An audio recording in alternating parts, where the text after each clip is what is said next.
Easy Table Setting adalah salah satu alat bantu mengajar yang diinovasikan bagi penyediaan table setting khususnya bagi pelajar sijil operasi perhotelan.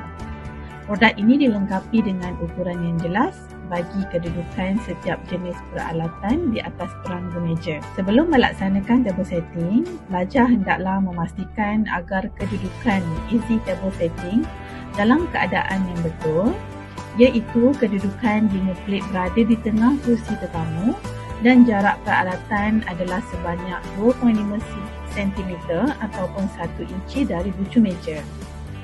Mulakan table setting dengan meletakkan dinner plate di tengah-tengah dan diikuti dengan peralatan peranggu meja yang lain dari dalam ke luar.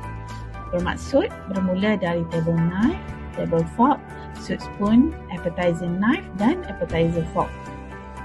Seterusnya, pastikan kedudukan dessert spoon dan dessert fork berada lebih kurang 4 cm dari atas dinner plate.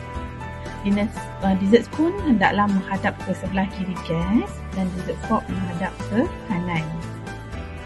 Seterusnya, baby plate dan baby knife mestilah berada di sebelah kiri gas dan mestilah selari dengan dinner plate beserta dengan peralatan peranggu meja yang lain. Water goblet diletakkan di atas bucu table knife. Jarak di antara table knife dan juga water goblet adalah sebanyak 4 cm. Highball pula diletakkan di atas bucu appetizer knife.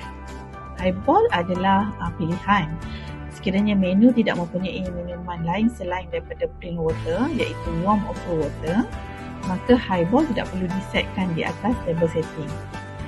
Akhir sekali, letakkan napkin yang sesuai menghadap gas dan semak semula kedudukan agar semua kedudukan peralatan peranggu meja dalam keadaan simetri yang betul.